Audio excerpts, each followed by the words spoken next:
the Nuggets? It's got to be a masterpiece on the defensive end. You make Nikola Jokic a scorer, and you eliminate his opportunities to facilitate, which means you got to stay attached to the other four guys. You have to be completely locked in. You're going to have to out-rebound, no foul trouble, and you've got to play physical top to bottom, extending all the way out to the guys coming off the bench. Well, those sound like a lot of ifs, but for what it's worth, our buddy Stephen A. yesterday on First Take says he likes the Lakers' chances. You waving bye-bye to them. A lot of people are waving bye-bye to them because they're getting ready to go up against the reigning defending NBA champions. That shouldn't be the case. They've waxed your ass 8 straight. What you gonna do about it? Last time I checked, LeBron, AD, D. Russ, Reeves, Hachimura, and these boys are fully capable of doing it.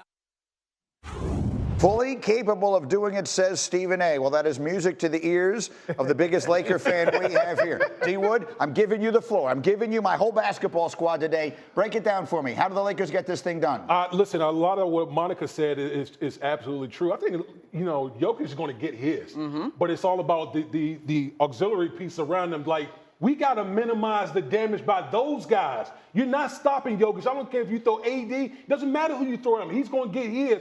But I need auxiliary pieces, the Rui. I need those guys to go off. Austin Reeves, those guys got to step it up. Because remember last year in the playoffs when they got swept, that was only a 24-point margin for all 4 games. So it's not like the Lakers are getting blown out. It's just you got to find some way somehow to make up in just the little things defensively. Whether it's scoring, it's got to be the little things that got to take you over the top. It's such a hold on. Laker no, fan. hold on. It was a competitive swing. Wait a minute. Give me a break.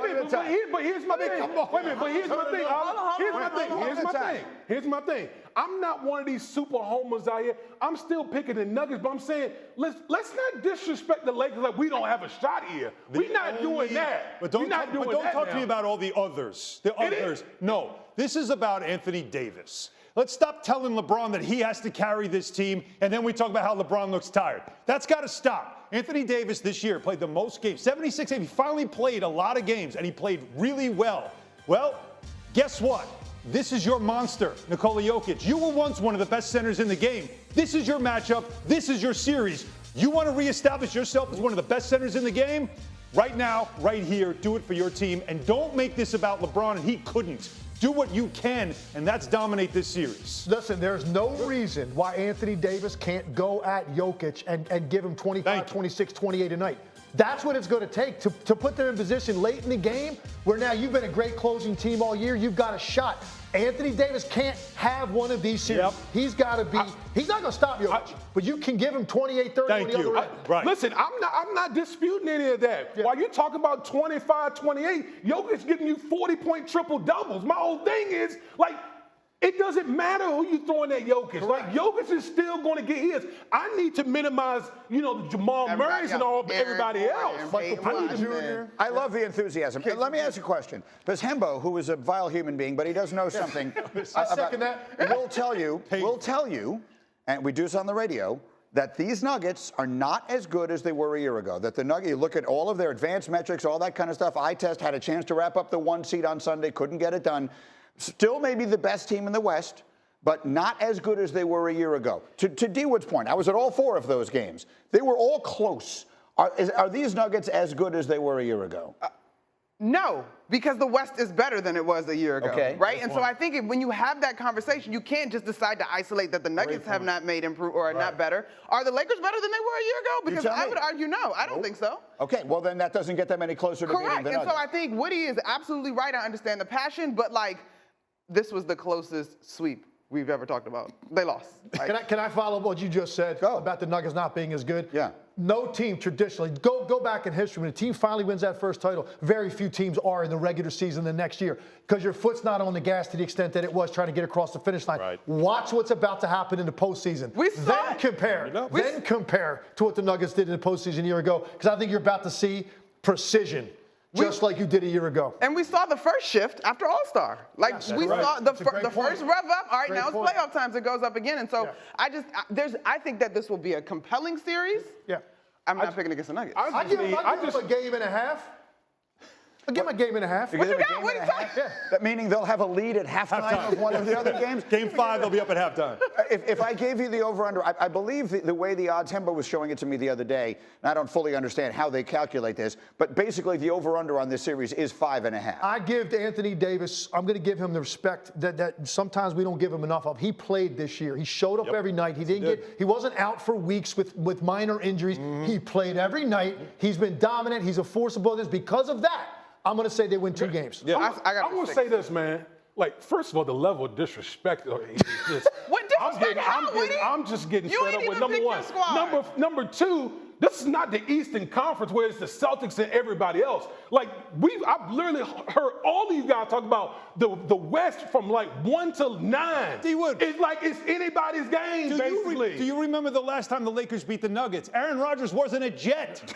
Like, think about how long ago that is. Hold on, Woody. Hold on. You're right about this, but I'm going to say this. All year, and everybody knows I'm high on Dallas right now, okay?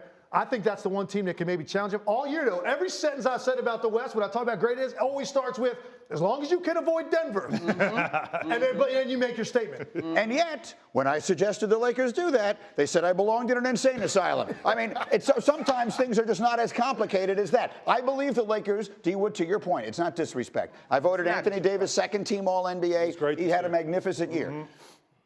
I would like them in a series against any other team in the West. They're just running into the wrong team, and there's no right time to play them. And to be fair, the combination of roster makeup and experience, the Lakers have the best of the 2 of those in terms of getting this done. Well, we will see the Heat and the Bulls. The Lakers are going to beat the Nuggets in round 1. Is that McNuts? Respectfully, Greeny, that is McNuts. Listen, the Lakers are playing good ball. They have the size and the experience. To me, if you look at the West, they are the most well-equipped to beat the Nuggets. But the Nuggets are that good. And when you talk about Nikola Jokic, no one has had an answer. That's not happening. All right, next stop would be Kyrie and the Mavericks. If I said Kyrie is going to make it farther in these playoffs than Kevin Durant, is that McNuts? I would like to let you behind the scenes a little bit and know that I went over this question probably about a dozen times in my mind. I think both of these guys could be out in the first round. And so, if anything, I think that it's going to be exiting at the same time. Wow. I don't know. Like the Clippers series, the T-Wolves, like there's just not. You don't enough like Dallas against the Clippers? I know everybody's saying that's hot and sexy, but I think that's a lot closer than we're making it. Okay, we're going to come back to that one then. Let's go to the Warriors. If I said they need to break up the big 3, is that McNuts? It's time to rework it. I'm going to go with this one being McNuts only because I think the importance of their big 3, and in particular Klay Thompson, has that franchise, has that city in his heart, in his soul. If he's willing to take less, willing to come off the bench, rework his role, understand that it's time to infuse this organization with some young blood in order to look forward to the future, I think it can be okay. They can salvage that. Well, the big question we had here yesterday all morning long was, have we seen the last of these Warriors? This dynasty, they've been one of the great teams and one of the most enjoyable to watch in NBA history. Have we seen the last of them? Stephen A. on First Take said yesterday he thinks the answer is yes. This is the 3rd time in 5 years they've missed the playoffs. The 3rd time in 5 years. Joe Lacob ain't going to stand still. I promise you that. He is not going to stand still and just let these twilight years of Steph Curry's career fade into oblivion. The end of the Warriors as we know it, this isn't the end of the Warriors because they still got Steph Curry. But as we know it, as we see them presently constructed, it's a wrap. So what exactly does that mean? I mean, I'm trying to figure out, and Stephen A. is as connected to this stuff as anybody is, but I'm trying to figure out what that looks like because they've got Steph, they've got Klay, they've got Draymond. If they bring Klay back and Wiggins is still there, they don't have the financial flexibility to make some huge splashy move. So what does it look like? The key phrase is as we know it. As we know it is Splash Brothers. Klay Thompson as a starter, which that was also toyed with already this season. To me, that, as we know it, is over. Agreed. But it doesn't mean that you start to transition players into other roles. Klay Thompson can clearly be a guy at a reduced salary, of course, commiserate to the role that he will be playing from now on, can still get you buckets off the bench as that guy. He's got to learn how to become that guy if he wants to stay in Golden State. So that's the as we know it. What they have to find is what they thought they found in Andrew Wiggins.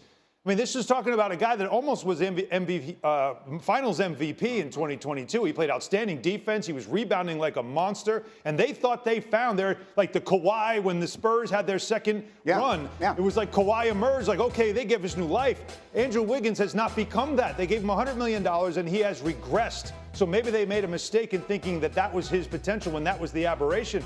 They've got to find that. But it doesn't mean that they can't be effective with those three guys still a part of the team. But if I'm hearing this correctly, Legs, what you're telling me they need to find is the second best player on a championship caliber team. They have the first. Yep. That's Steph Curry. But finding the second best player on a championship team when you don't have unlimited resources, that's a really hard thing to do. Yeah, that's what I was saying all along because everybody likes. Các bạn vừa xem xong video phân tích của chúng tôi. Sau đây sẽ là video